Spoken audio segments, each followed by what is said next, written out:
Hi there, thanks for watching our monthly updated real estate statistics video. I'm here again with Bill Nonaga at Integrity First Mortgage. And I also invited special guest, my fellow agent Sharon Sadi. Later on in the second part of the video, Sharon and I will discuss everyone's concerns about discounted brokerages. Many of you have reached out to me and inquired about these companies, and instead of answering to each inquiry, I thought of creating this video in hope to answer all your questions, and also you can share it with your friends and family, okay? But first, let's start with the month stats. Again, these stats are for the entire San Diego County, so every neighborhood is different. So if you want to know about about the sales in your specific neighborhood, please let me know. I'll be more than happy to send you some great info. So as we suspected, prices continue to rise in January, and the median sales price was up about 6.8% to $595,000 for detached homes and about $409,000 for attached homes. Days on the market has decreased to 14% for detached and 15.6% attached. Inventory is down to about 19% overall, and we have less than 2 months supply of inventory for both attached and detached. In order to have a balanced market, we need at least 6 months of inventory. So I know it's still a seller's market, but I'm not sure how long that's going to last because rates have gone up, and I think it will also continue to rise this year. So usually when rates increase, the buyer's buying power decrease, and this will also affect the sellers because sellers will have to reduce their asking price since buyers can no longer afford to pay more. Speaking of rates, Bill, will you let us know what's going on in the mortgage industry? Absolutely, thanks Jessica. Yeah, as we predicted before, rates have gone up. We've hit that magic 5 number that everybody was a little bit concerned about. But I'm urging everybody to remain calm in the face of this increase and think more about the budget that you have for your monthly housing payment. Let's work backwards from that instead of getting petrified by a number of a rate. Everyone has a budget for what they want to spend on their house. Work with a qualified lender. I would love to help. Using that budget, we'll work backwards and find that perfect purchase price for what you want for your dream home. Also, we're now starting to see a lot more inquiries for adjustable rate loans.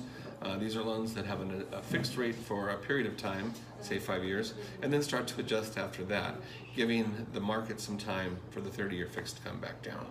So I'd be happy to help you. Give me a call or a qualified lender, and let's get you into a home. All right, sounds good.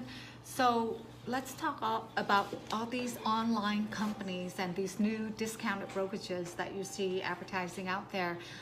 Due to antitrust laws, we cannot disclose the names of these companies, but I'm sure you know who they are.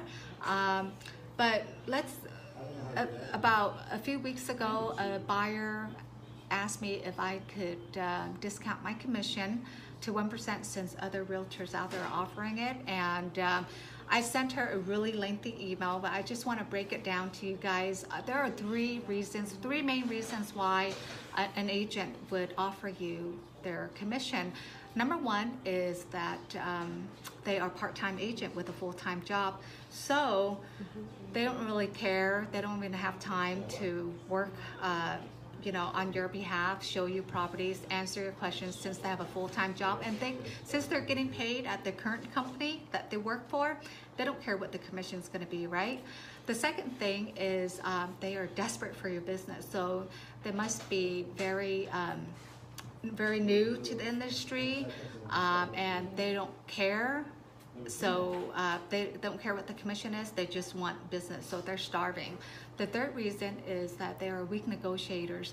Imagine this, if they're willing to cave in and offer you their commission up front, what do you think they're going to do when it's time to negotiate for you as a buyer or as a seller? I don't think that's gonna work out to your best interest, actually. So that buyer ended up choosing me, even after all that, choosing me to be their agent because they understand the value I bring to the table.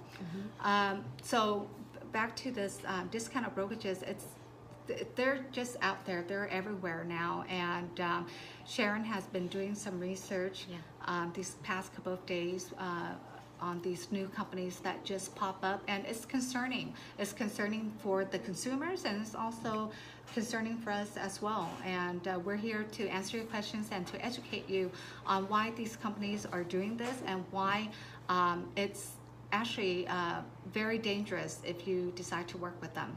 Okay, Sharon, can you share with us what you found out? Yeah, I've done some research, and it seems to be there's two different strategies with discount brokerages. One would be a company that's main goal is to have 100% sales be dual agency. Dual agency is when an agent represents both the buyer and the seller. Now, as realtors, Jessica and I have both found ourselves in a dual agency situation from time to time. They can work out, but they can be very dicey. We have a fiduciary responsibility to our clients, and it's very hard to be fair and negotiate aggressively for both the buyer and the seller when we represent all parties.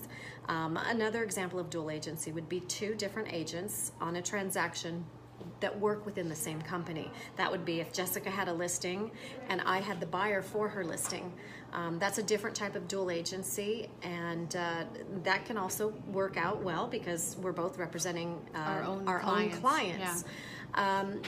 The problem that I see and the concern I have is when these discount brokerages, and they are out there, are focusing 100% of their business model on doing all dual agency.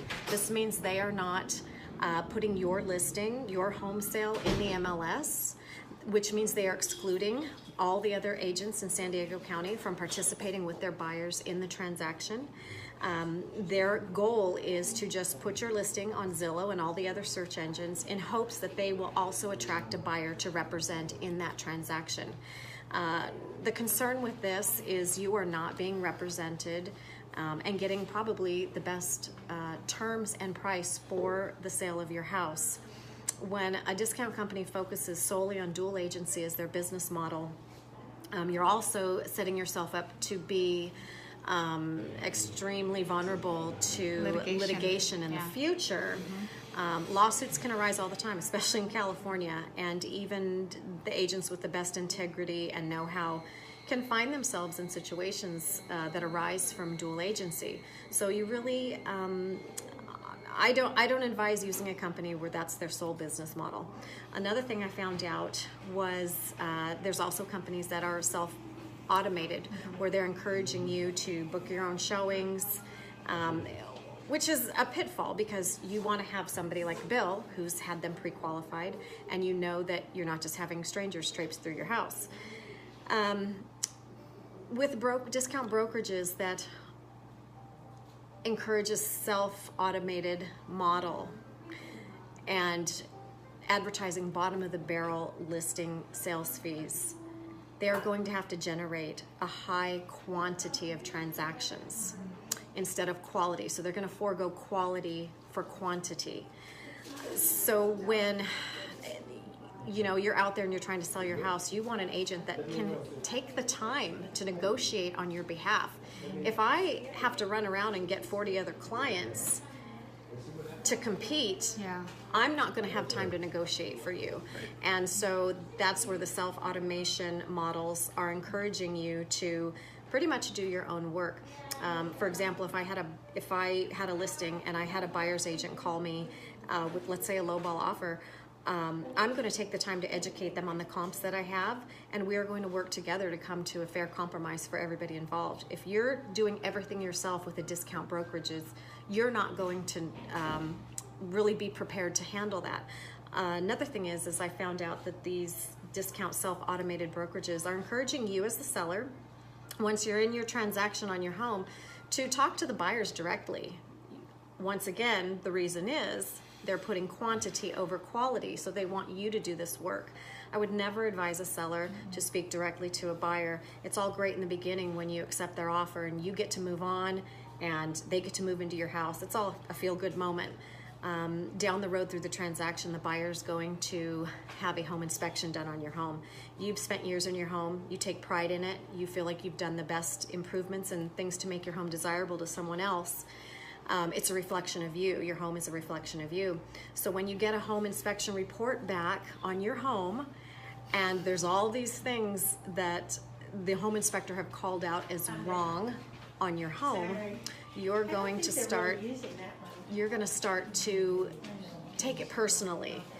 And is that really the time you want to keep dialogue going with a buyer who's now just told you, they think this, and this is wrong with your home based on a home inspection report? No, this is the time you want to have a qualified realtor who has gone through this process over and over and over again and can be the buffer and take that high emotion out of it for you and make it a stress-free transaction that's going to continue to proceed till the end and have a successful closing. And we've been selling real estate for both of us over several decades now combined, and not all transactions are like, and it's not, problems don't come up just during the repairs, right? That's right. During the inspection, it comes up with title, with zoning, with disclosures, terms and conditions. There's just so many of them out there, and you need a real live real estate professional to help you to resolve all these issues and to have the logic and the tenacity to get around all these issues and to resolve it on your behalf, versus putting in the problem into an automated system and you expect them to help you solve the problem. Yeah. How do you expect someone to just read through what's wrong with the house like and in a call center? Yeah, in a call center. Yeah, and provide you advice. I don't recommend that at all. No, and Jessica's right. There's a lot of terms that come up. It's not just price. There'll be terms where sellers need to have a seller rent back. Are you going to pay rent for those days you're staying in the home? Are you going to pay the utilities? How is that seller rent back money going to be held? Is it going to be held in escrow? Is it, there's other terms. That's just one example, but there's, and I mean, in one transaction, you're going to have a lot of issues. Well, and you're also going to have about 200 to 300 pieces of documentation and paperwork. That's not something I don't think you want to do on your own through an automated process online.